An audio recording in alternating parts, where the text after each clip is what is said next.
In this video, I want to review one of my favorite books in my own personal library, Lawrence Otis Graham's Our Kind of People Inside America's Black Upper Class.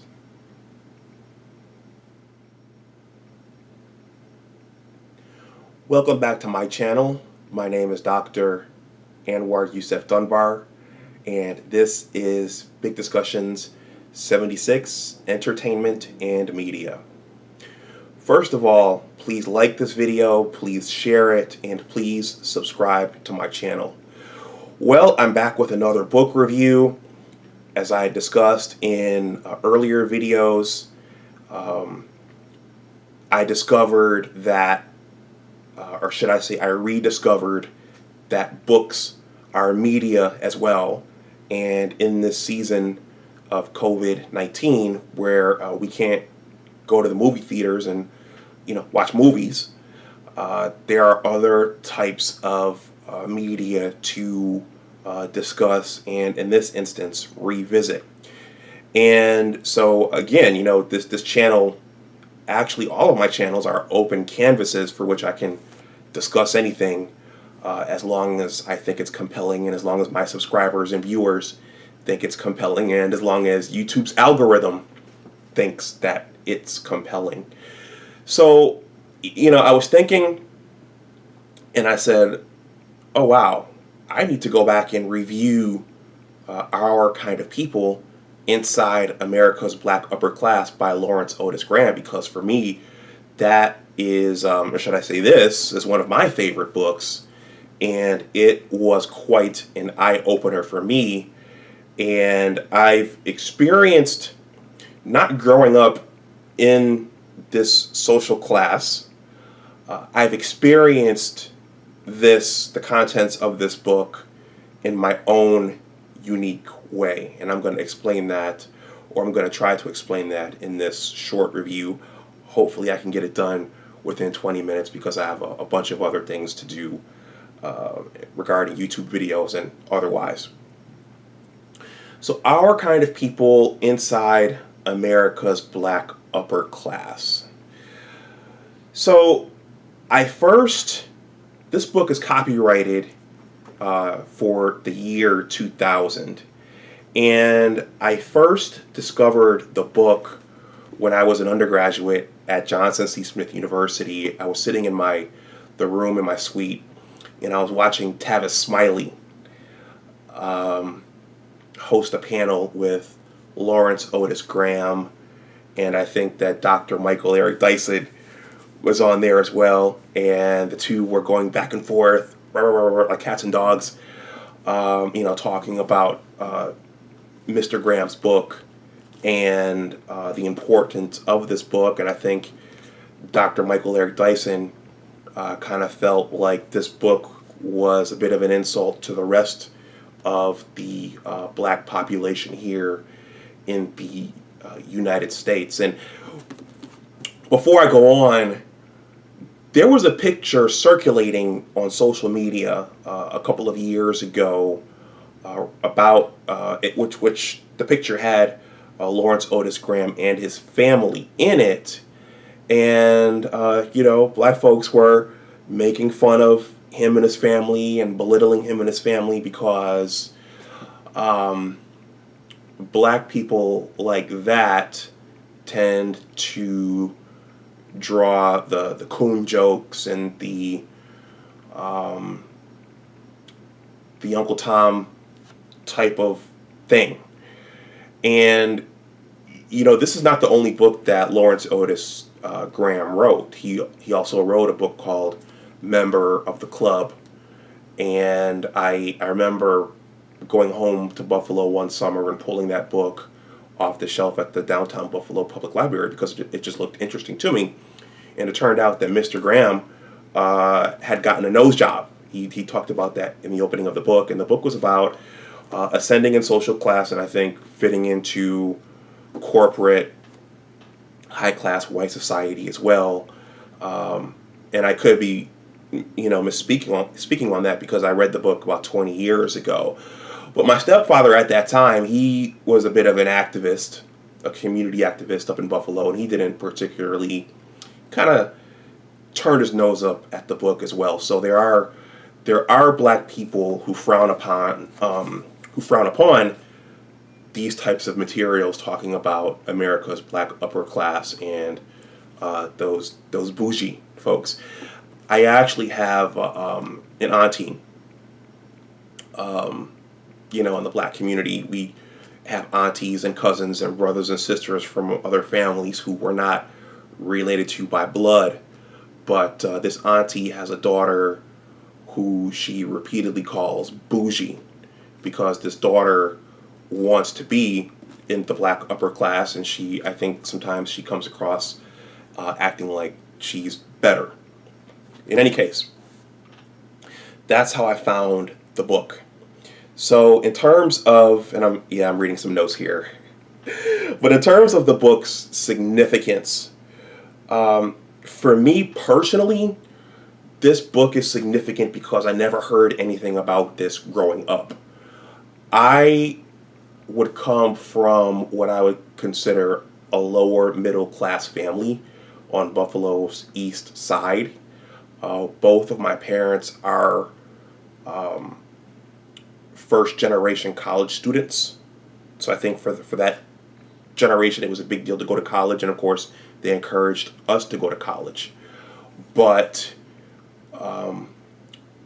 my parents did not, and our family in general, were not a part of the Divine Nine. Well, actually, my dad is a member of the Divine Nine, but for most of my childhood, he wasn't active in it. So I did not get a lot of training and understanding of that lifestyle and what it meant to be a part of the Divine Nine. You can go look that up if you want. He's in a fraternity, a well-known black fraternity. But he wasn't active. And so I didn't get that whole legacy aspect. And so I'm saying all this to say that we did not participate in these types of things. There was a debutante ball in Buffalo, which got coverage in our local black newspapers. And one of my buddies who played basketball with me for 1 year was a part of a cotillion. I wrote a blog post on my blogging platform about social class in the black community, and I'm going to leave that in the description box below. But I'm saying all this to say that this book was significant for me because I had no exposure to Jack and Jill. I didn't know that there were black folks taking vacations to places like Idlewild or Sag Harbor or the Inkwell. There was a movie called The Inkwell starring Lawrence Tate and Jada Pinkett. I think Dwayne Martin was in it as well. And whoever that was that played Jodie's mother in Baby Boy, she was in that as well. Morris Chestnut was in that. And there was a star-studded cast in that movie, but there is an actual Inkwell. And so there was a whole segment of black America that someone like me had no knowledge of growing up. So no exposure to Jack and Jill, no exposure to the Bollet, no exposure to things like the Lynx, and that's a women's group. But these things exist, and as you start to ascend in your education and out into the professional world, especially in NFL cities like Washington, D.C., you start to come into contact with these things. You start to see that the church you go to matters, and certain people go to certain churches, and certain people belong to certain black Greek organizations. And, it becomes a lot about your network. And depending upon the background you come from and your pedigree and how you carry yourself, you're either going to be accepted into certain groups or you're not. And if you're unfamiliar with social class and what that is, then, you're not going to know why. And it'll almost be like running into a wall in the dark because you don't know, you can't see, and you don't understand those dynamics. Speaking of the boule, with social media, there's a lot of talk about them and the Democratic Party and how black people are controlled and herded and those kinds of things. So that's if you're on Twitter and you're hearing discussions about the Democratic Party and the boule and what the boule was created to do, this book kind of talks about what the boule is. And one of my favorite content creators and heroes, Curtis Schoon, actually read this for the first time not long ago. So it's a very important book. Dating and mating. Again, you might, if you're unfamiliar with these dynamics, and if you're not a part of the Divine Nine, and you go to, a highly affluent church, for example, like the one I go to, you might see a woman or women that you like, but you won't necessarily have access to them because you're not in their social strata. You're not a part of a fraternity, or maybe you didn't grow up the right way, or maybe you're not a part of the right organization, or you're not high enough up in your career path. Those kinds of things. You might be too hood, too street. You don't eat at fine dining restaurants. All those things come into play. And if you're not a part of the educated group or the educated class, all this might make your eyes glaze over, and you might be shutting this video off early. But all of these things come into play when you're black and when you're educated and when you move to an NFL city like DC and you're out socializing and you're going to certain churches and you're doing certain things. All these things come into play. And this is, I've discussed BGS Ibmore, one of my favorite content creators and a hero of mine right now. He created something called the Octane Scale, and that very much discusses these dynamics. I did a review on Ron Wills' book, Nice Guys and Players. Ron Wills discusses social class all the time as well. So this is a very, very real thing. A couple of things in this book that really stood out to me. The opening, and in my blog post about social class, I talk about the opening where Lawrence Otis Graham talks about his high yellow, blue-veined grandmother. So his grandmother was very light-skinned, and he talked about how she did not sympathize or understand with the struggles of darker-skinned black people going back to the 1960s. And what's interesting is when my father read that blog post, there are a lot of people who just look at us. There are a lot of people within the black race who look at us all as one race, and there are people outside of the race who look at us as all one race, but we're not all one race. There are different social classes and tribes and subsects within the melanated community. And my father, when he read it, he just kind of shrugged his shoulders and said, that's the same thing that white folks do. And maybe there is some social class in other communities, but for black people, we're all shoved together. And so these differences become, they manifest in certain ways. So other ethnic groups might experience this as well, but it's just different for us. The black elite, the old guard blacks, as Lawrence Otis Graham calls them, they don't necessarily associate with celebrities. They don't think they're the same as celebrities, and they don't necessarily accept celebrities into their group. I thought that was significant as well. We tend to, if you're unfamiliar with this mindset, you tend to look at celebrities and think that those are upper class, high class blacks. They might make a lot of money, but socially and culture wise, they don't necessarily fit in to this group. And I'm going to close this. This is going kind of long, or this is going longer than, I don't want this to go too long.